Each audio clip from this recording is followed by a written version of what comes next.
அன்புள்ள கடக ராசி நேயர்கள் அனைவருக்கும் வணக்கம். விரக்தியின் விளிம்பில் செய்வதறியாது நின்று கொண்டிருக்கும் கடகராசி அன்பர்களே, கடந்த 5 ஆண்டுகளாக பல்வேறு துன்பங்களுக்கு உள்ளாகி ஒரு வனவாச வாழ்க்கையை வாழ்ந்து கொண்டிருக்கிறீர்கள்.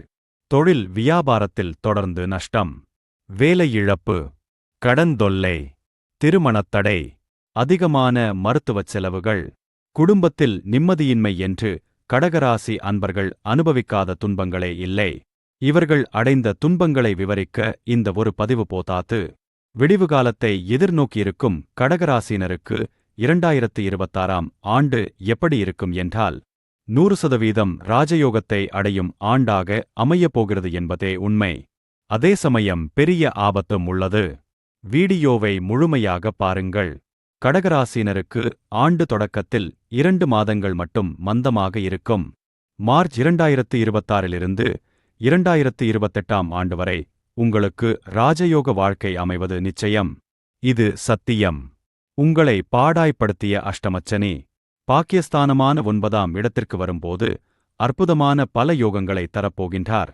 மேலும் உங்கள் ராசிக்கு 12ஆம் இடத்திலுள்ள குருபகவான் ஜூன் 2ஆம் தேதி ஜென்மகுருவாக உங்கள் ராசியில் அமரப்போகிறார். ஜென்மகுருவாக வந்தாலும் 4, 6 மற்றும் 8ஆம் வீடுகளை பார்வையிடுகிறார்.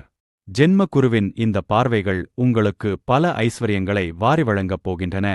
ஜென்மகுருவாக இருப்பதால் ஆரோக்கியத்தில் மட்டும் அதிக கவனம் தேவை. உடம்பில் சிறிய உபாதைகள் வந்தால் கூட உடனடியாக மருத்துவம் பார்த்துவிடுங்கள். இல்லையென்றால் பெரிய ஆபத்தில் முடிந்துவிடும். மற்றபடி இந்த வருடம் நீங்கள் பட்டய கிளப்பப் போவது உறுதி.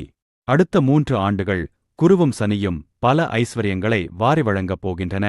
நீங்கள் இழந்தது எல்லாம் மீட்டெடுக்கப் போகின்றீர்கள். நீங்கள் எதைச் செய்தாலும் வெற்றி உண்டாகும். உங்கள் வளர்ச்சியைக் கண்டு உங்களை இகழ்ந்தவர்கள் எல்லாம் வாயடைத்துப் போவார்கள். உங்களுக்கு பணம் பல வழிகளில் வருவது நிச்சயம் என்றாலும் கூட தீய சக்திகள் உங்களை பாவக்குழியில் தள்ளிவிட கட்டில் போட்டு அருகே அமர்ந்திருக்கும். எச்சரிக்கை மிக மிக அவசியம். பணம் வந்தவுடன் பாவங்களைச் செய்ய ஆரம்பித்து விடாதீர்கள். எந்த தீய செயல்களிலும் ஈடுபடாதீர்கள். நீங்கள் பட்ட கஷ்டங்களை நினைவில் கொள்ளுங்கள். நாம் அனுபவிக்கும் துன்பங்களுக்கு காரணம் நம் பாவகர்ம வினையே தவிர எந்த கிரகப்பெயர்ச்சியும் காரணம் கிடையாது என்பதே உண்மை. ஆகையால் கிரகங்களுக்கு பரிகாரங்கள் செய்வதை தவிர்த்து இறை வழிபாட்டில் நம்பிக்கை கொள்ளுங்கள். மாதந்தோறும் பிரதோஷ வழிபாடு செய்யும் வழக்கத்தை ஏற்படுத்திக் கொண்டால் ஆண்டு முழுவதும் மங்களம் உண்டாகும்.